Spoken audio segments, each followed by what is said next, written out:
All right. Now, the first time we see Terry is when he is on screen with Hoop. Now, him and Hoop are the ones that disclose the information about Henry being broke in the streets. Now, what are they called? Countering? Countering? But Hoop is saying, man, you did your thing, bro. You taking over the streets.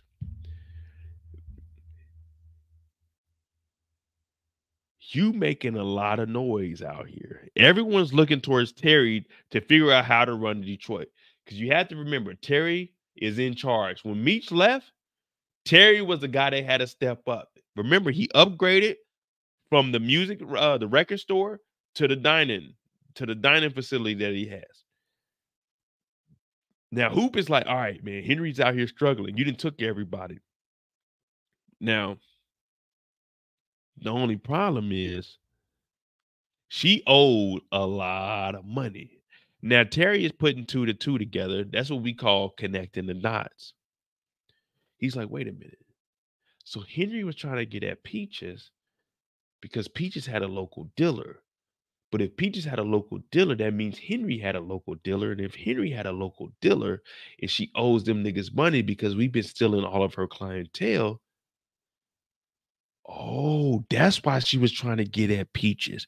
She was trying to get at Peaches to get in touch with the Connect to potentially use Peaches as a pawn to say, hey, I can't pay you back that money.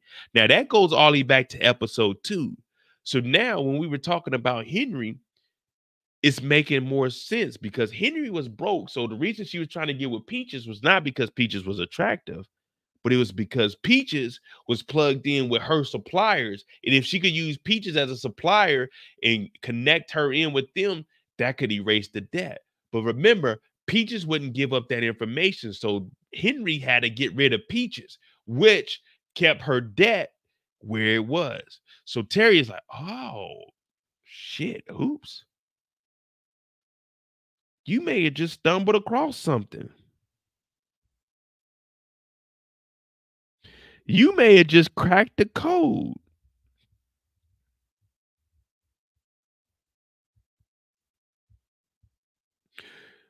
Thanks, Hoop.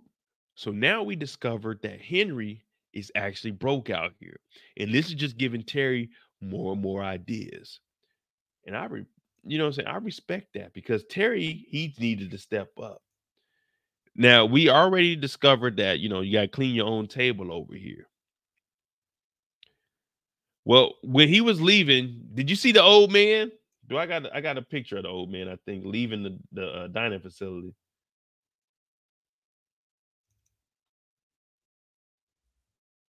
Wait, this ain't it. What the hell picture is this?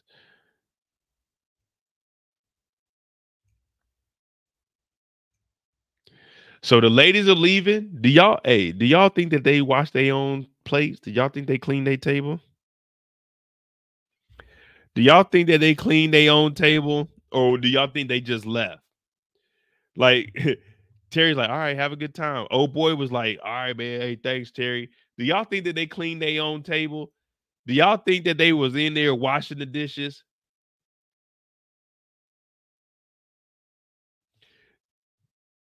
Do y'all believe that they was in there like really getting it in? You know what I mean? Because Terry tried to make me wash my own dishes.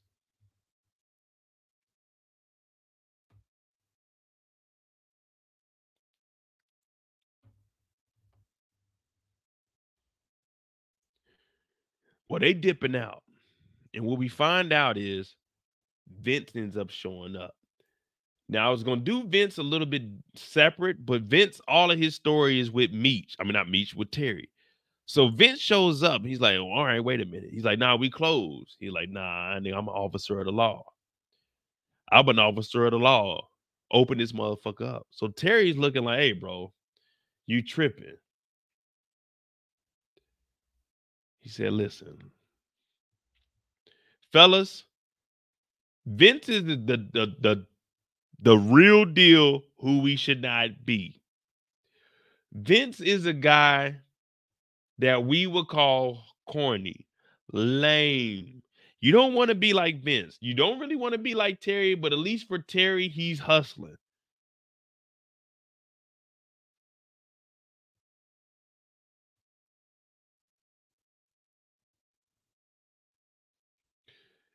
He's saying, hey, Markeisha is a high class woman.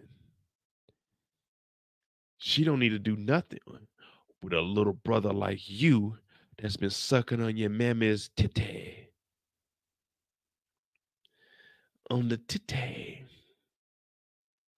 So Terry's like, whoa, whoa, whoa.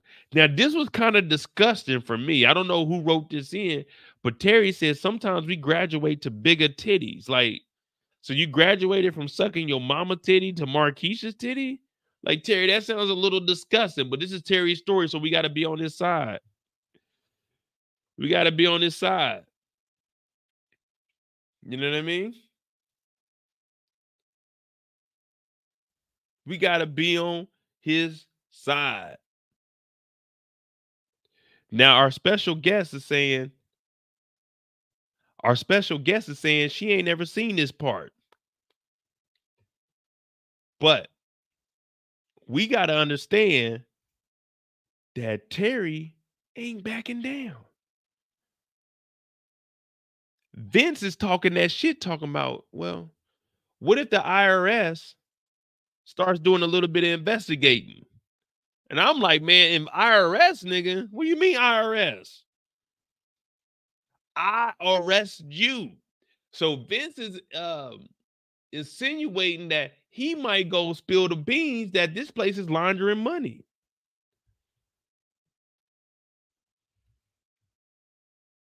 Terry's like, nah, we legit. Both of them are whack. Cause like Terry's doing too much for Markeisha. But Vince is even lamer because he used to be security for the niggas she used to fuck with. So Vince is always number 2, number 3. Now, there's nothing wrong with being number 2, number 3. I told y'all I prefer to be like number 3, number 4. Now, I am number 1 on somebody's list. I'm number 1 on somebody's list, but you know what I'm saying? She don't really fuck with your boy like that. I mean, she do, but she don't, but she do. You know what I mean? If it makes sense. But I'm not on no Vince shit. You know what I mean? I'm not acting like Vince where she's high class, brother. Like, I don't give a fuck. You know what I mean? I don't give a fuck. You know what I mean? Like, hey, bro, I told you my diner is closed. You fucking with Markeisha, you fucking with Markeisha. You know what I mean? And everybody know I don't pre-record none of these videos. Y'all know I get on here and I tell the truth. This nigga Vincent showed up and he acting like a bitch.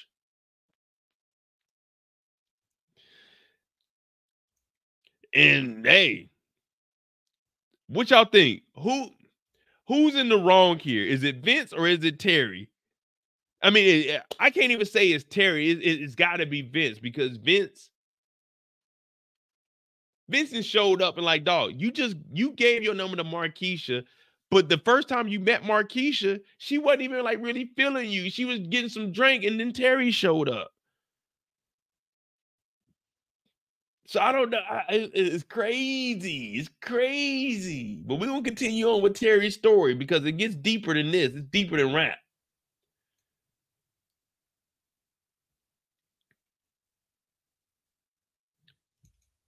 But he was threatening to talk to IRS. Now, I told you guys I was in this episode.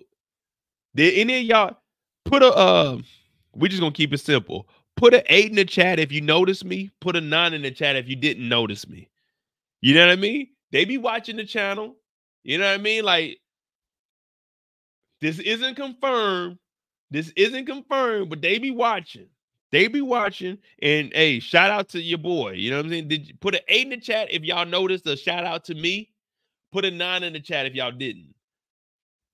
Before we continue on real quick. 8 if you noticed, like the shout out to me, the realest nigga to do it.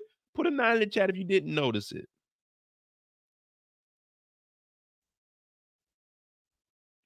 Because I don't think any of y'all noticed that they gave your boy a shout out. You know what I'm saying? It was subtle, but they gave your boy a shout out. I know y'all probably like scooping around like, what the hell is Mo talking about?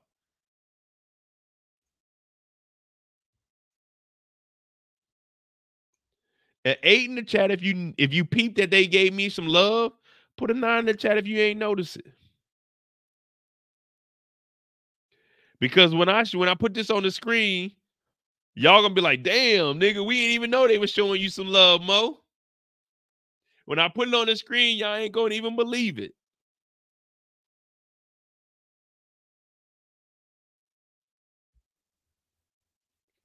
A 8 if you peep me.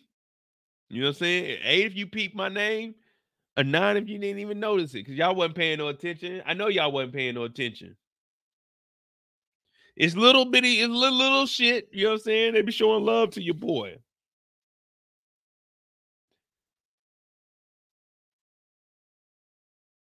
Fuck it. I'm gonna go ahead and reveal it to y'all.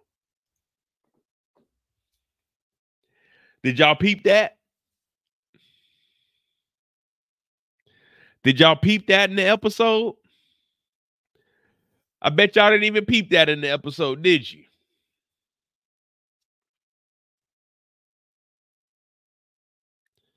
Y'all didn't even peep that in the episode. That's fucked up, man. I thought I was, you know what I'm saying? I thought we was mowing the Moeds. I thought it was mowing the Moeds. They didn't even peep your boy. You didn't, hey, I do this shit, man. They fuck with your boy. I'm telling y'all, when I have credible sources, they give me, like, they don't give me information on the episodes, but goddamn, y'all didn't peep your boy's name in there. Y'all didn't peep your boy's name in the episode. I feel disrespected. I feel like my work is going unnoticed. I feel like the people that love me, they don't love me. It's fake love. They didn't even peep the boy's name. They didn't even peep the boy. They didn't even peep me. They didn't peep the boy's name. I said, oh, they ain't got no love for Snoop in the West Coast. They ain't got love for Mo in the YouTube. They ain't got love for Mo in the YouTube. Oh, that was supposed to be me.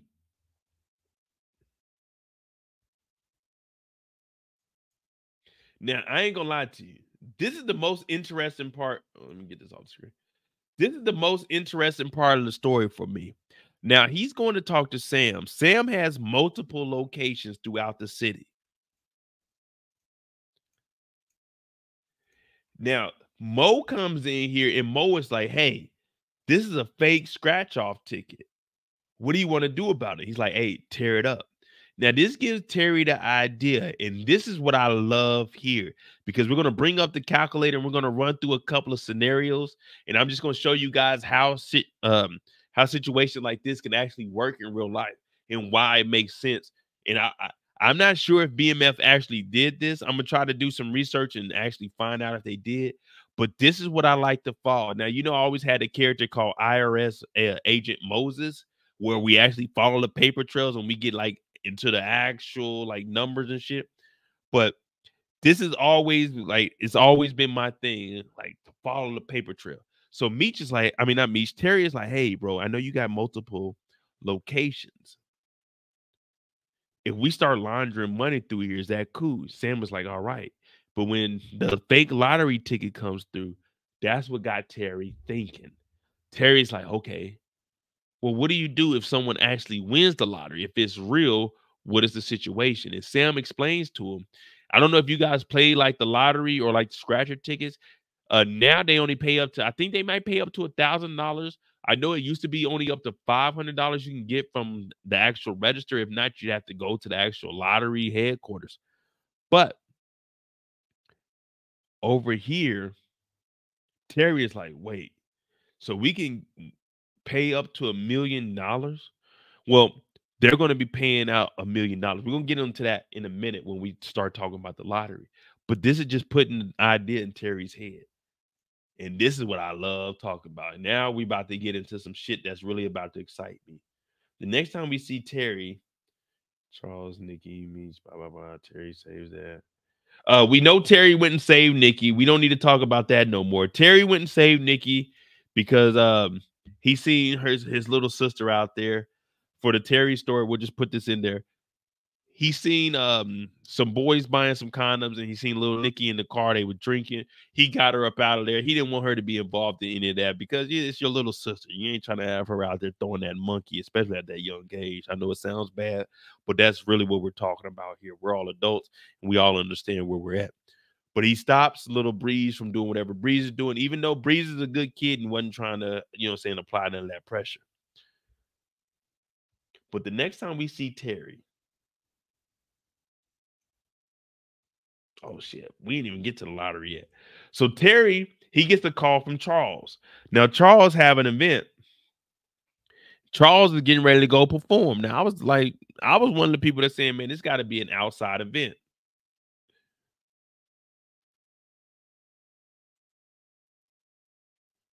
He's like, hey, you know what I'm saying? Hook my fade up in the back. You know what I mean? Just a little taper. I got a show tonight. I'm with the Campbell brothers and sisters. Holla at your boy. Now we didn't even talk about Charles and Lucille, but we'll talk about them right after this then, and then we'll go into Meech's story because we got probably about 4.5 hours. Now he getting the hair lined up, and Charles is like, man, I hope your mama come out tonight. I hope she comes to the show.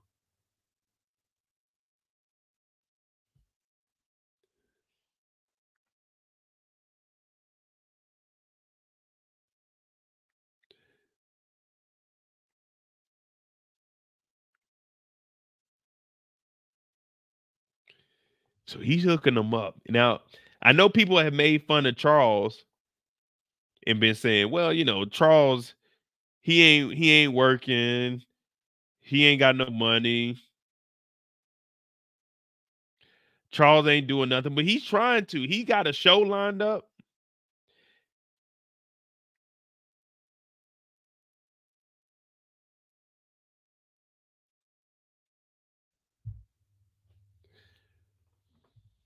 Charles got a show lined up. He wants to make some extra money. He wants to go work at the diner. He wants to make some extra bread, but Terry's going to break him off with like, how much money y'all think Terry gave him? I think it's like 25, like $2,000, $3,000.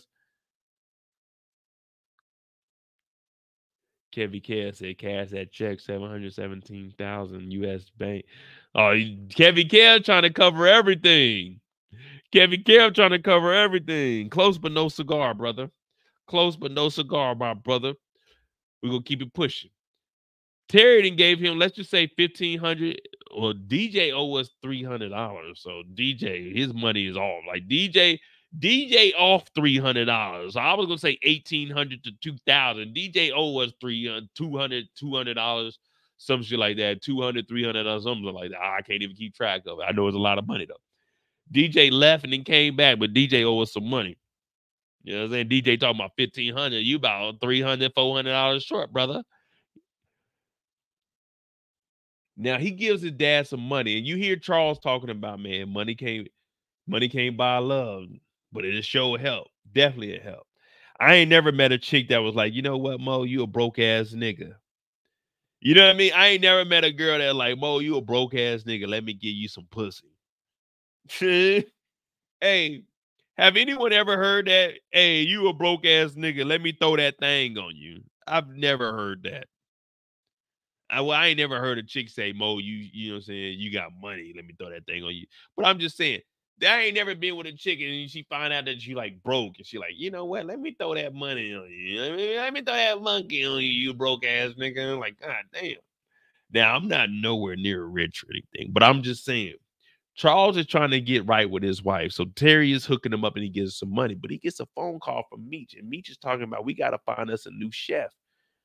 Now, when they're on the phone, whenever we hear chefs, you got to automatically assume either we in the kitchen cooking up dope, or in this instant, we got to hook up with remember the boxer that they met? What was his name? What was the boxer's name?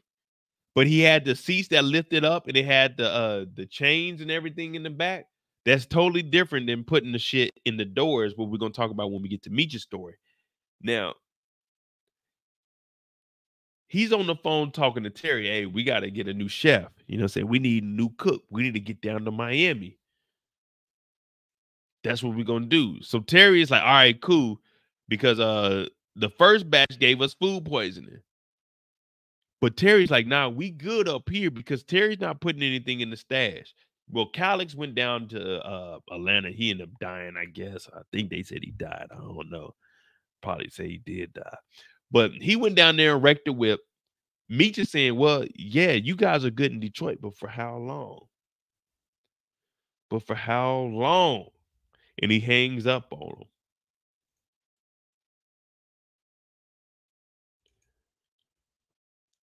Now, here we go. Here's the interesting part.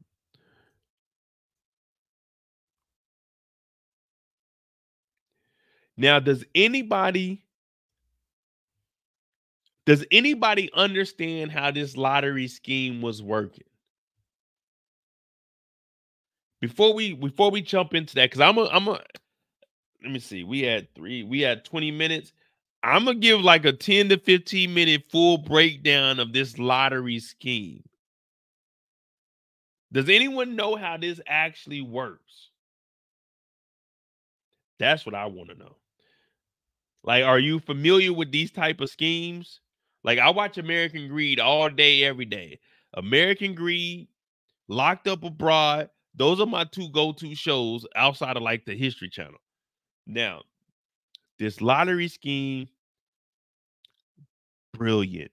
The only setback is you're gonna need about 20 to, well, I ain't gonna say 20. You're gonna need about 30 people to actually operate this and keep this up and going. Now, lottery schemes, they can work. They're very, very risky. The only problem is, like I mentioned, you need about 30 to 45 people to actually run this shit, especially at the level that they're going to be trying to, excuse me, the level they're going to be trying to run this through. All right, so we're going to break this down step by step. All right. So the first step